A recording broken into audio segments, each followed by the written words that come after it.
Hello বন্ধুরা, আমি লিজা। আজ রান্নায় হাতে করিতে খুবই কমন ও মজাদার একটা রেসিপি তোমাদের সামনে নিয়ে এলাম। ভিডিওটা পুরো দেখে লাইক, শেয়ার, কমেন্ট ও সাবস্ক্রাইব করতে ভুলে যেও না যেন। তাহলে আজকে আমি রেসিপির জন্য নিয়ে নিয়েছি একটা বাটি। এই বাটির মাপের আমি এক বাটি বেসন নিয়েছি। বাটির মাপে আমি তো বেসন নিয়েছি, তোমরা যখন করবে তখন যে কোনো একটা পাত্র, যে পাত্রের মাপটা নেবে সেই পাত্রের মাপে এক বাটি নিয়ে নেবে এরকম বেসন। আমি বেসনটা ঢেলে দিলাম, একটু চেলে নেব। চালার আগে আমি বেসনের মধ্যে পরিমাণ মতো একটু লবণ দিয়ে নেব। একটু অল্প করে দিও লবণ, পরে আবার আমাকে দিতে লাগবে, তোমরাও তাই দিও। একটু হলুদ দিয়ে দিচ্ছি। এবার আমি বেসনটাকে ভালো করে চেলে নেব। বেসনটা চেলে নিতে বলছি এই কারণে, যতই তুমি নতুন বেসন কেনো বা যাই করো না কেন, এই ছোট ছোট ডেলা হয়ে যায়, যার জন্য বেসনটা চেলে নিলে ভালো হয়। আমি এখানে কিন্তু ছোলার বেসন নিয়েছি, ছোলার ডালের বেসন নিয়েছি।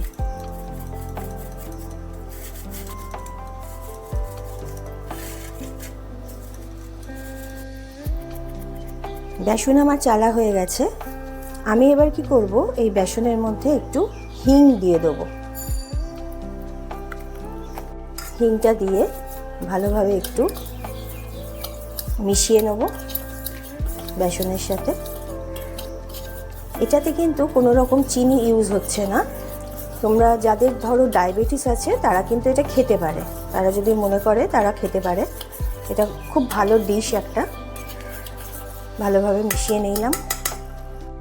এবার আমি তোমাদের দেখাচ্ছি যে বাটির মাপে আমি বেসন নিয়েছিলাম সেই বাটিরই মাপে আধ বাটি আমি দই নিয়ে নিলাম। দইটা আমি এই বাটির মধ্যে, কাচের বাটির মধ্যে ঢেলে দিচ্ছি, বাউলের মধ্যে। এবার ওই বাটিরই মাপের আধ বাটি আমি জল নিয়ে নিয়েছি, পরিষ্কার জল নিয়ে নিলাম, এর মধ্যে ঢেলে দিলাম। এবার আমি দই আর জলটা ভালোভাবে মিশিয়ে নিচ্ছি। দেখে নেবে কোনো যেন দইয়ের কোনো দইয়ের ঘন ভাবটা যেন না থাকে।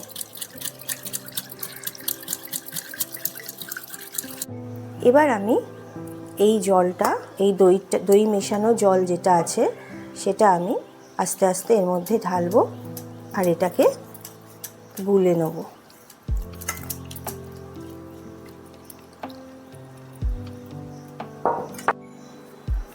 এবার এটাকে আমি ভালোভাবে মিশিয়ে নেব। যখন আমি এটা মেশাবো তখন খেয়াল রাখতে হবে এটা কিন্তু শুধুমাত্র একটা দিকে ঘুরবে, এইভাবে ঘুরবে না, যেদিকে তোমরা ঘোরাবে সেদিকে কিন্তু একদিকে ঘুরবে। আমি ভালোভাবে এটা ফেটিয়ে নেব।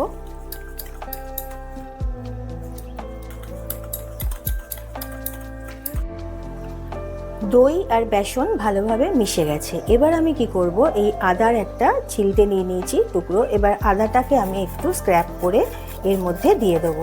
তোমরা যে যার পরিমাণ মতো দেবে। আমি এখানে আমার বেসনের পরিমাণ অনুযায়ী যতটা বেসন নিয়েছি ততটা পরিমাণে আমি একটু আদা দিয়ে দিচ্ছি। তোমরা যতটা বেসন নেবে, যতটা দই নেবে, সবচেয়ে বড় কথা যতটা বেসন নেবে সেই অনুযায়ী কিন্তু তোমরা আদা কুচিটা দিয়ে নেবে।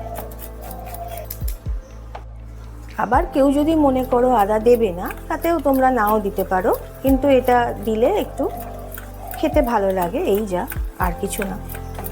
যারা আদা স্মেলটা ভালোবাসো তারা দেবে, আর যারা মনে করো আদা পছন্দ করো না সেরকম, তারা দেবে না, স্কিপ করে যাবে, কোনো অসুবিধা হবে না।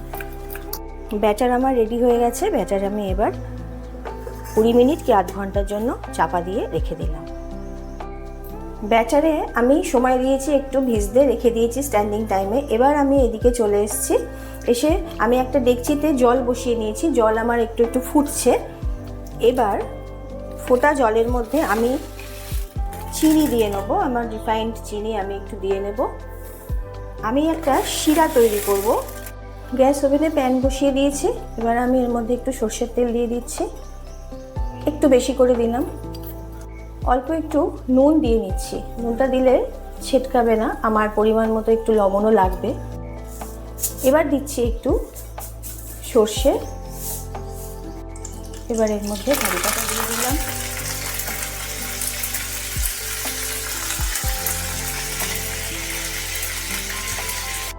এবার দিচ্ছি কাঁচা লঙ্কা,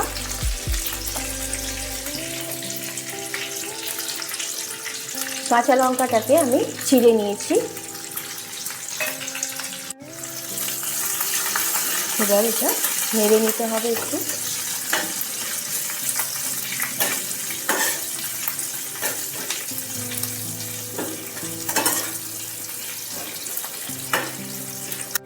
তরকা রেডি হয়ে গেছে, আমি গ্যাস বন্ধ করে দিলাম। এদিকে আমার শিরাও রেডি, এটাও আমি বন্ধ করে দিলাম। একটা পাত্র নিয়ে নিয়েছি, পাত্রের মধ্যে আমি এখানে একটা স্ট্যান্ড দিয়ে দিয়েছি, অল্প একটু জল দিয়েছি। এবার আমি গ্যাস ওভেন জ্বেলে দেবো, দিয়ে এটা সিমে করে দেবো, জল আস্তে আস্তে গরম হোক। পাত্র নিয়ে নিয়েছি একটা, পাত্রের মধ্যে অল্প করে একটু তেল দিয়ে দিচ্ছি। তেলটা এইভাবে চারি জায়গায় মাখিয়ে নিতে হবে ভালোভাবে। খুবই পরিচিত রেসিপি, তোমরা সবাই জানো।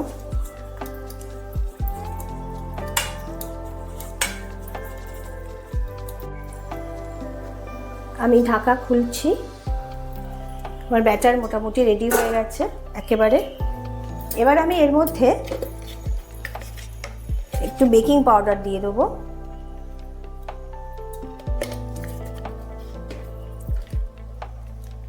আর দিয়ে দেবো ইনো, দিয়ে আগের মতন ক্লকওয়াইজ ঘোরাতে হবে। ইনো দেওয়ার সাথে সাথে, বেকিং পাউডার দেওয়ার সাথে সাথে দেখো কালার একটু চেঞ্জ হয়ে যাচ্ছে, জিনিসটা ফুলে যাচ্ছে। খুব ভালোভাবে এটা ঘুরিয়ে রেডি করে নিতে হবে। এবার তেল দেওয়া যে পাত্রটা, সেই পাত্রটা আমি এর মধ্যে দিয়ে দিলাম, দিয়ে এবার সাথে সাথে আমি মিশ্রণটা ঢেলে দিচ্ছি এর মধ্যে।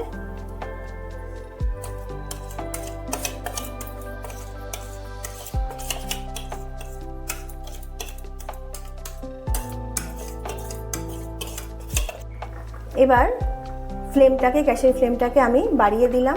তোমরা হাইতেও রাখতে পারো বা একটু মিডিয়ামে রাখতে পারো। দিয়ে আমি এর মধ্যে চাপা দিয়ে দিলাম।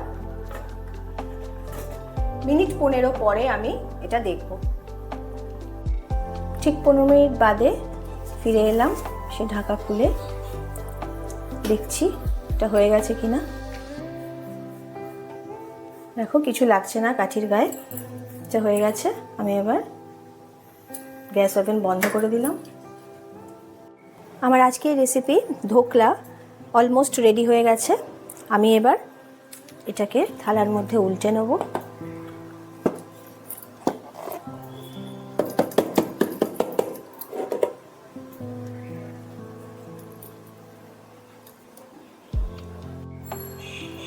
এবার আমি পিস করে নিচ্ছি। খুবই নরম হয়েছে, তোমাদের আমি দেখাচ্ছি তুলে। আগে আমি পিসটা করে নিই, তারপর তোমাদের দেখাচ্ছি।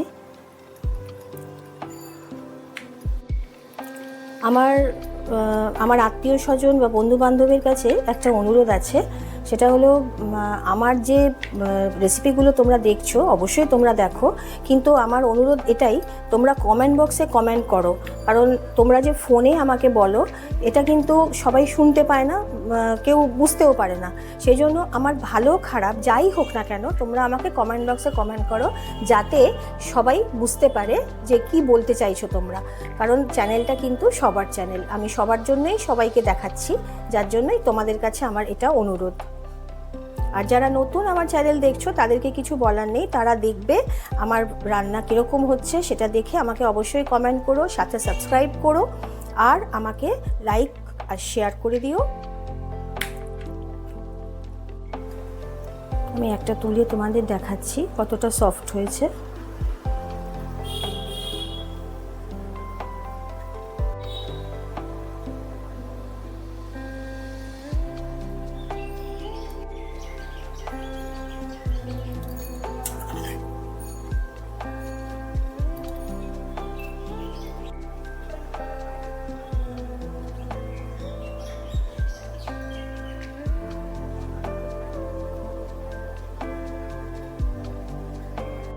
ধোকলা আমার কমপ্লিট হয়ে গেল। আমি এর ওপরে চিনির শিরা যেটা করেছিলাম সেটা দিয়ে দিয়েছি।